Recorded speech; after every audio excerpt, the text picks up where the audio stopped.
kale tweyanziza nnyo tubijja wala katunyumyemu.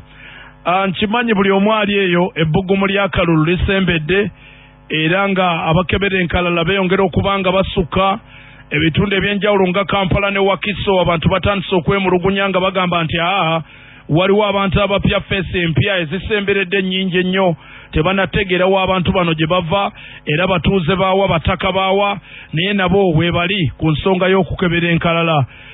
Kasubire nti tekituleeteremuuko insecurity mu kaseera k'ebyobululu nga bituuse. Kati nno okuva e Congo batugamba nti waliwo okuziika abantu mu kiyitibwa mass grave. Mass grave kwe kuziika abantu abasukka omuntu omu mu ntaano emu. Batugambye gavumenti y'e Congo evulumiza amawulire n'egamba nti abantu 2,000 be basobodde okuba nga beetaagibwa okuba nti baziikibwa mu mass grave mu kaseera kano oluvannyuma lw'okuba nti bannaffe ba M23 tebaaleka bantu bano nga balamu mu kitundu ky'e Goma, era nga batugambye nti okuluutinga okunyaga ebintu by'abantu aba bulijjo byo bibadde bikyali waggulu nnyo. Yadde bannaffe ba M23 bagambye nti abakozemu ekiyitibwa ceasefire okukakkanyamuuko olutalo luno okulwana olw'ensonga ze bayita humanitarian reasons, ensonga z'obuntu obwabulamu, it is ebintu by'obulamu.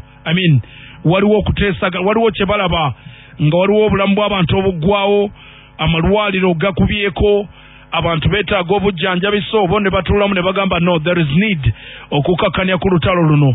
So embeera bwetyo bwefaanana oludda lw'e Goma baagala kakkanya ku lutalo, naye ng'ate abatuuze bo bagamba nti amasasi bakyagawulira nga gavuga mu bitundu ebyenjawulo era obulamu bwa bbeeyi nnyo okubeerawo kubanga obutale ebigulibwa ebyetaaga okukozesa awaka buli omu akyali ku misinde gya dduka. Naye nga United Nations egambye nti at least abantu 9 be basobodde okuba nga battibwa ate nga balala 3,000 bo bagenze n'ebisago mu nnaku zino entono ennyo. Olutalo olunyinjitidde nnyo wakati ba M23 ne gavumenti y'abannaffe ab'e Congo ba Democratic Republic. Ampuliriza olutalo olukyagenda mu maaso eyo yadde bannaffe bano bagamba nti baagala kola ekiyitibwa ceasefire.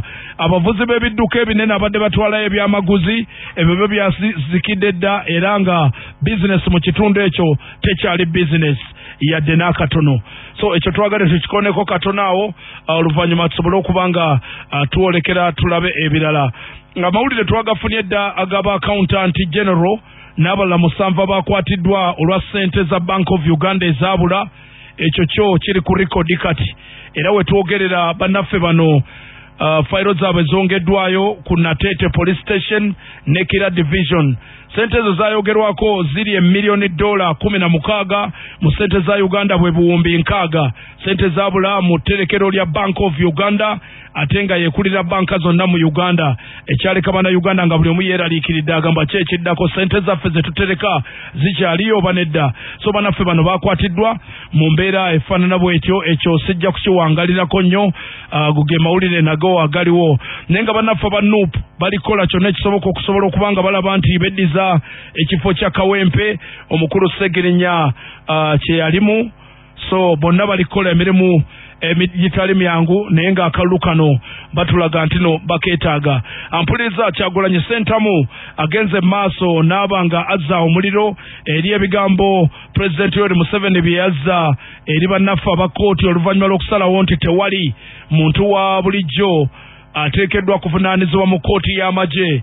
So bwe bati aba Supreme Court ne bagamba nti Colonel Kizza Besigye ne Obed Lutale gattako ne bannaffe abalala bakwatibwa mu byobufuzi naddala abaana abamaze ebbanga mu kkomera nga bawozesebwa mu court martial naye ng'ate si b'amagye. So n'abagamba nti bateebwe mangu nnyo oba si ekyo fayiro bazikwase kooti zino eza bulijjo. Omukulembeze w'eggwanga kye yakubyekubyemu ebituli. So Kyagulanyi olwaleero bw'atudde ku kitebe kyabwe ekikulu ekya NUP naye asobodde okubaako n'ebigambo by'ayogera katumuwulire.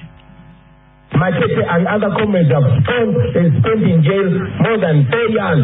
So the chief called Makuru, of course, Tulibasanyufu, out of shame, Muguswavu, Basazeo Chibaba Divino Sala, but the option in Dala. It is illegal, it is shameful. Kabuswavu Jiba to take that long. Well, eventually, Basazamas. But it took so long, and to so much of his response that should prove to us that he has no respect for the rule of law whatsoever. Yagambye, Abamunga, Abantu Robuka, Simanyo Babala Muginte, Babantu. We continue to demand for the immediate release of all political prisoners. Our comrades Machete, Sheriff Kalanzi, Anguribo, and many others, they've been in prison for so long. We demand their immediate release.